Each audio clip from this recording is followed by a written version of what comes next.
দেখো এখন বাজে 6:45, রেডি হয়ে গেছি। কালকে ভিডিওতে বলছিলাম লাইভে যে আজকে সকালে এক জায়গায় যাবো, তো কোথায় যাবো দেখতে পারবে। আমার ফেভারিট ব্যাগ, এটা আমি সবসময় নিই 200 টাকা দামে।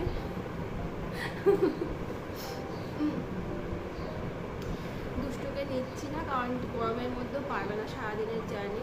আর হ্যাঁ গরমই তো ঠিক আছে, চলো এখন বেরাবো, অনেকটা যেতে হবে।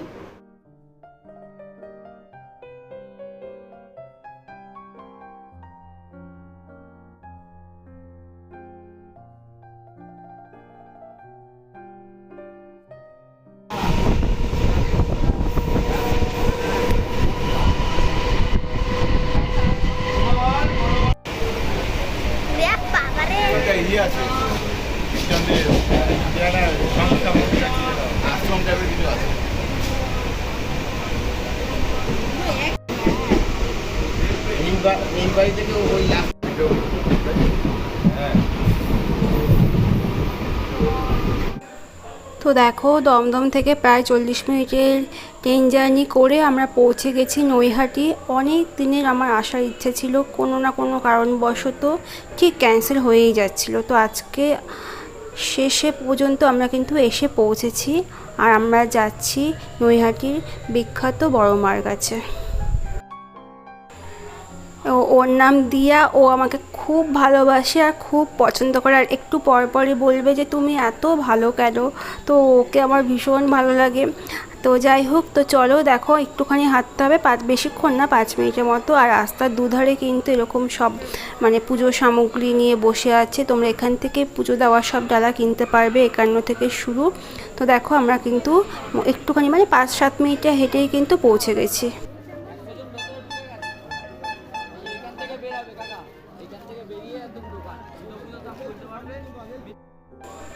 তো দেখো দূর থেকে কিন্তু পুজোর লাইনটা দেখা যাচ্ছে, আর আমরা মন্দিরের একদম সঙ্গে লাগোয়া এই দোকানটি থেকে কিন্তু পুজোর ডালাটা নিচ্ছি। এখানে তোমরা তোমাদের জুতো টুতো যা রাখার রেখে এখান থেকে কিন্তু পুজোর ডালাটা নিয়ে। আর দেখো লম্বা লাইন, এখানে কিন্তু সব সময় লাইন থাকে, মানে বিকেলের দিকে আসলে হয়তো একটু কম পেতে পারো, কিন্তু দেখো লাইনটা কিন্তু অনেক দূর অবধি গেছে। আর এই লাইনটা ধরে তোমরা সোজা চলে গেলেই কিন্তু গঙ্গা পেয়ে যাবে। দেখ লাইনটা দেখতে পাচ্ছিস, বাবা দেখবে তো লাইন।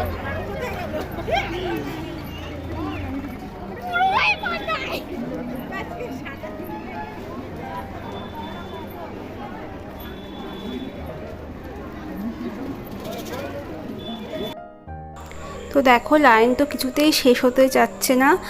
তো আমরা এখানে পৌঁছেছিলাম ওই 8টা, সাড়ে 8টার দিকে পৌঁছে গেছিলাম, মানে 8টাই হয়তো তখন বাজে, ঘড়িটা দেখিনি ঠিক মতো। তো যাই হোক আমরা লাইনে দাঁড়াইনি, পার্থ আর রাজুদা যে এসছে আমাদের সাথে, মানে ওরা একসাথে এসছি। তো রাজুদার পার্থ ওরা দুজন লাইনে দাঁড়িয়েছে, আমরা ভাবলাম ততক্ষণে একটু গঙ্গাটা ধরে দেখে আসি। আর এদিকে দেখো ডন্ডি কাটছিল একজন। তো এখানে কিন্তু যখন নাকি পুজো হয়, মানে যেটা বাৎসরিক পুজো হয়, তখন আসলে কিন্তু মানে তোমরা পা ফেলার জায়গা পাবে না। হ্যাঁ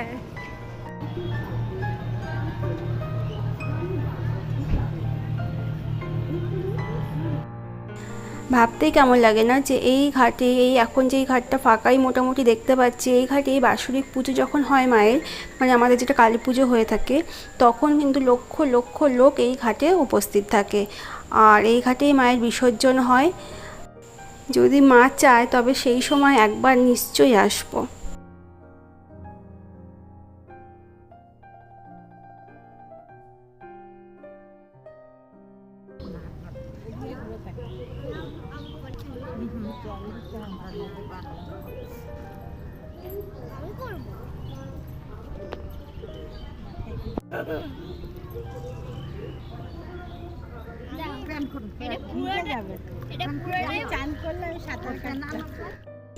তো গঙ্গা দেখে আমাদের সবারই স্নান করতে খুবই ইচ্ছে করছিল, কিন্তু এটা করা এখন সম্ভব না। আর দেখো দিয়া তো বারবার যাচ্ছিল ওখানে, প্রথমে একটু নামতে ভয় পাচ্ছিল ঠিকই, কিন্তু তারপরে বেশ বলছে এবার ফটো তুলে দাও, আমাকে ভিডিও করে দাও। আর আমারও কিন্তু ওর ফটো আর ভিডিও করতে খুব ভালো লাগছিল। তো চলো এবার আবার ওই মন্দিরের দিকে যাওয়া যাক। ওরা তো অনেকক্ষণ ধরে লাইনে দাঁড়িয়ে আছে, দেখি লাইনটা কত দূর এগোলো। মন্দিরের পুজো কিন্তু এই 8টা নাগাদ শুরু হয়। আর প্রথম যেই 40-50 জন করে ঢোকানো হয় প্রতিটা বারে, তো প্রথমবার কিন্তু সবাইকে দিয়ে অঞ্জলি দেওয়ানো হয়। তো তার জন্য কিন্তু লাইনটা সরতে প্রথমে একটু দেরি হয়, তো তারপরে কিন্তু ঝটপটই হয়ে যায়। তো আমরা ততক্ষণ ভাবলাম ওদের মধ্যে দাঁড়িয়ে থেকে লাভ কি, তো আমরা পাশে যেই দোকান থেকে ডালা নিয়েছিলাম সেই দোকানেই কিন্তু আমরা বসে অপেক্ষা করছিলাম।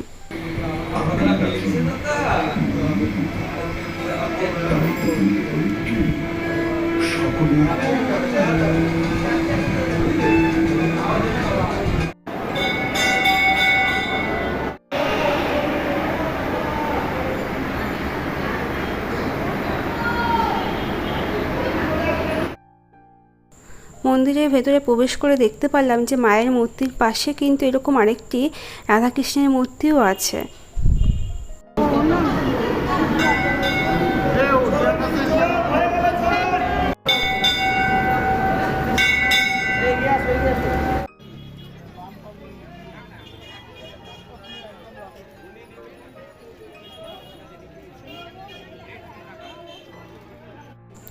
মায়ের দর্শন আমার যেটা অনেক দিনের ইচ্ছে ছিল সেটা খুব সুন্দরভাবে করেছি।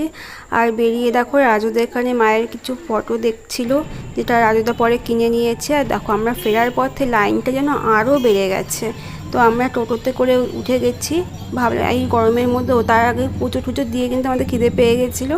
তো আমরা কচুরি টচুরি পাশেই দোকান ছিল, অনেক দোকান আছে, তো সেখান থেকে খেয়ে টেয়ে কিন্তু টোটোতে করে স্টেশনতে যাব, কারণ আসার সময় হেঁটেই এসেছি বেশিক্ষণ যদিও না, কিন্তু এই রোদের মধ্যে আর যা গরম পড়েছে তাতে আর হেঁটে যাওয়ার ক্ষমতা নেই। মায়ের কাছে যেন আবার আসতে পারি এই আশা রেখে আমরা যাচ্ছি এক বন্ধুর বাড়ি।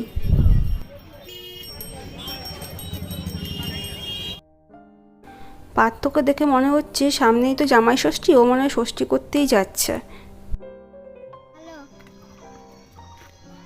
দেখো আমরা এত গাছপালা মানে কবে থেকে যে দেখি না, আমরা ছোটবেলায় তো অনেক দেখেছি কিন্তু এখন আর দেখাই হয় না।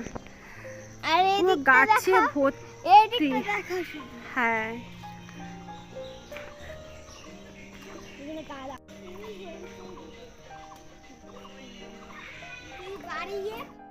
দেখো সেই বাড়িতে তুলসী মঞ্চ, আম গাছ, কাঁঠাল গাছ, ছাদে বাতাবি লেবু আছে। এখন যাবো না, পরে যাবো।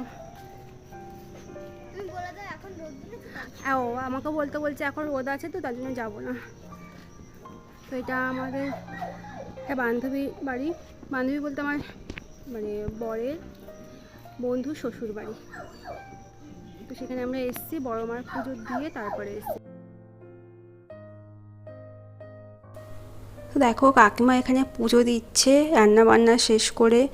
আমাদের জন্য অনেক কিছু রান্নাবান্না করেছে এই গরমের মধ্যেও। প্রচণ্ড গরম, আজকের গুমোট একটা ওয়েদার হয়ে আছে, তবুও কিন্তু আমাদের ওদিক থেকে এদিকটাতে অনেকটা ঠান্ডা, কারণ এত গাছপালা রয়েছে। আর দেখো তোমাদের একটা জিনিস দেখায় যেটা আমি নতুন দেখছি, এর আগে দাদার কাছে গল্প শুনেছি, আজকে দেখতে পাচ্ছি যে পেঁয়াজগুলোকে এরকম করে রেখে দিয়েছি যাতে মানে সিজন শেষ হয়ে গেলেও যাতে মানে ঠিকঠাক থাকে, হয়তো এইভাবেই রাখা হয়।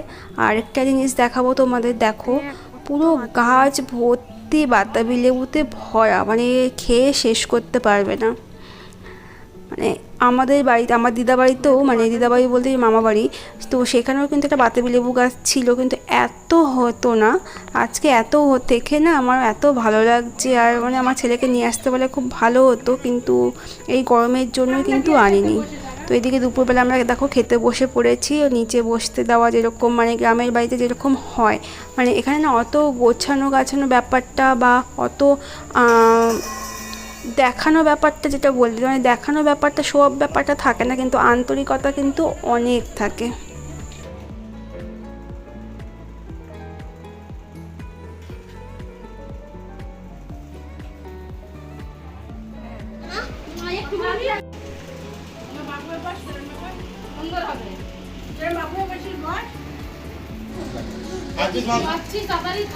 তো দুপুরে খাওয়া দাওয়া শেষ করে যে যার মতো রেস্ট নিয়েছে, কেউ একটু ঘুমিয়ে পড়েছিল, কেউ ছাদে গিয়ে গল্প করতে বসেছে।